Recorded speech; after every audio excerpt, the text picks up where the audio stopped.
Cultural dishes using the recipe method. Yep, let's take a trip. So, I mean, we typically gravitate towards, American and burgers and stuff, but every once in a while we pop our cherry with something cultural. Yep. Let's dive into how exactly we guesstimate those types of things.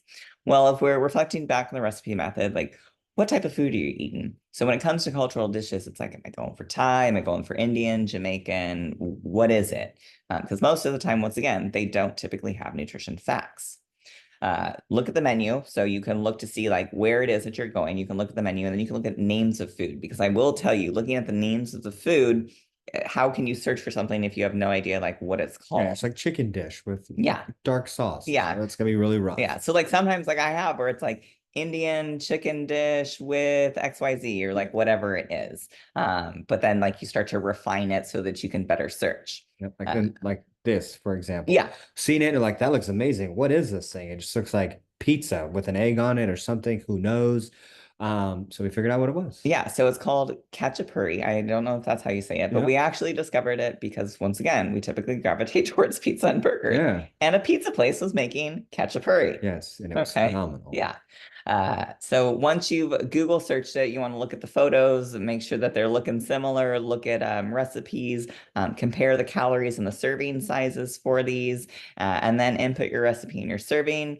A couple alternative ways that we'll discuss at the end here would be like searching your nutrition tracker for entries like cacciapuri, but you also have to know to spell it. There will probably be some entries in there that are misspelled, and it'll populate accordingly. Or you can Google search nutrition facts and or see, because sometimes they have prepackaged goods of these things. Yep, because we actually, I think we see these at like Costco or Sam's Club. They had them for a little while. So it was a Mediterranean flatbread, so it was a little bit different. I did a little more sweet. research, but they looked very similar. All right. So it could probably be pretty comparable in nutrition facts, There you is go. what I would say.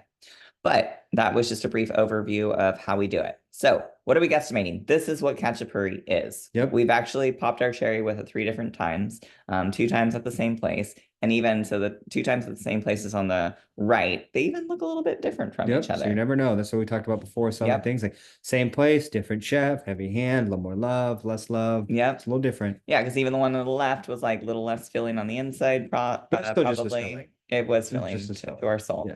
Yes, this is true. But anyway, so like let's search. So we searched cacciapuri nutrition facts, or you could just do cacciapuri recipes and see what populates. One of the things that I really like when I'm searching for like not weird, but just different dishes that I'm not familiar with, is looking at images. Because when you click on the images portion of the Google, you can see like, oh wow, like cacciapuri, there looks to be a similar theme.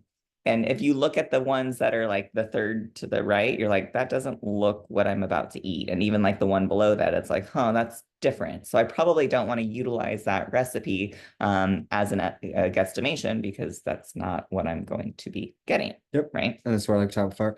Just being honest with yourselves. Like, all right, cool. Like, because who knows? Maybe those ones have better nutritional, like, facts. But then when you look at this is what I'm actually eating. Yeah. Let's be honest. For sure.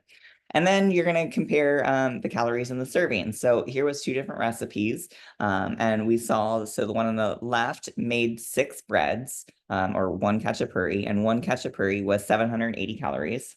And then the one on the right made 5 breads, around 622 calories. So like maybe they were a little bit smaller in size, maybe just different ingredients slightly, but they're around, 600 to 700 calories. 800 if we want to round up for that one, which we probably should. Yep. And then there was this guy. So this guy made 1 large cacciapuri. So it was 1 big cacciapuri. And when I kind of read through the recipe, apparently it was around like a 12x7 cacciapuri. So depending on like the restaurant you go to, like, and if you've looked at Instagram or their menu, sometimes it'll be like, wow, that thing's like the size of my face. Or maybe it's just like more of a smaller personalized size one. But this whole big cacciapuri was 6 servings, and each serving, because you're like, why is it 350 calories, right? Which would be about half of the other ones. Yep. What we could do is we could probably guess that one of these is about like 3 breads around. So it'd be like the difference between a personal pan pizza and getting a large Yes. pizza and just having a slice. Exactly. And this was based on like they're all similar ingredients, similar calories. So now we have three different options. We got, around 780 calories, around 622 calories, and around 700 calories. So what would you go with? Well, I'd probably err on the side of more of where I'm going and save around at least 700 calories if I'm going to eat the entire thing by myself. Yep. So you either float right in the middle or go high. Yep. Yep. So here's the other alternative, searching your nutrition tracker. Yep. So for instance, this was a Nutrition X search. On here, they even said it was like 1 7-inch piece. So a 7-inch piece was 180 grams or 6.5 ounces. So that was like, okay, but like as we know, just because it is a certain length doesn't mean that it weighs the exact same for the same length, right? That came in around 556 calories, so less than the previous ones. And then if we looked in the MyFitnessPal search, like there's all types of things that came up. So the first one that came up that had like little green check mark, very similar, or is the same calories as the Nutrition X. But you can also see like the other ones. These are probably people's, either they put in the recipes themselves, or their own family recipe. And you can see that some of them have the weighted grams. So if you were to put in, however many ounces or grams that you were going to eat, you could compare to see the amount of calories that would come in around. Yep. But basically, what do you choose? Well, once again, you err on the side of more, save around 600 to 700 calories. And then how much did you eat of it? Did you eat a third? Did you eat half? Did you eat the whole thing? We're not here to judge. It is up to you. There is no right or wrong decision with this. But then this is why we like we've talked about before, looking in a few different places, having a couple different entries in mind helps because you can see what's out there and you can make the best decision. Because the downside to only looking at one thing is who knows, maybe it was a really high one, maybe it was a really low one. And so taking a look at a few different recipes or options allows you to pick like a responsible average and move forward accordingly. Yep.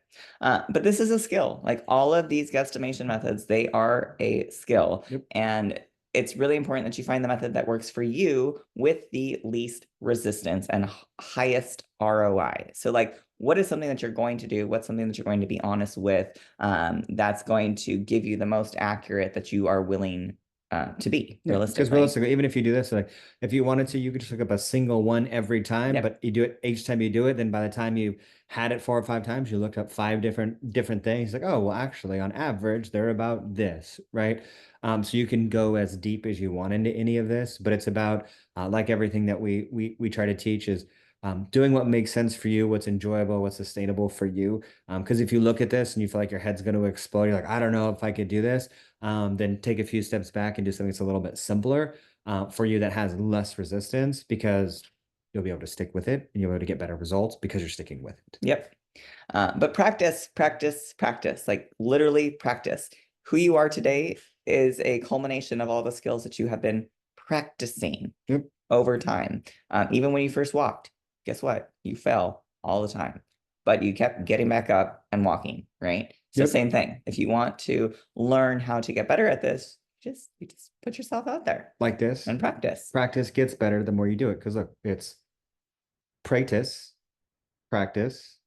it gets better and better. Oh, man. Depending on how often you do it, it improves, which is why you have to keep practicing because you get better and better. Do your research and look, boom. Double check your methods too. Yes. It's always a learning, always a learning. You got to explore, you'll get better and better. As we can see in practice, not every practice run is perfect. Oh my gosh. Keep an open mind. Exactly. Keep an open mind. Be patient with yourself. Be loving with yourself. But the recipe method, it's a great way for when you're going out to your friend's house and you're not sure of like what it is that they're having or having a cultural dish. It's awesome. So check out a couple different recipes, compare the calories, compare the servings, look at the pictures, and then pick a middle of the road to higher calorie option. Reflect on how your guesstimation went, which we'll dive into later. Yeah, but this should be something that excites you, the opportunity to learn. These are dishes that we encourage you not to shy away from. Lean into it. So that way you can learn, because a lot of times when people are making lifestyle changes, they stay away from things like this because they're not sure how to do it. But you guys are different. You lean into it. You get excited to try different things so you can learn and grow and get better and better. Yep. But if you have any questions, be sure to submit a burning question or apply for a breakthrough session.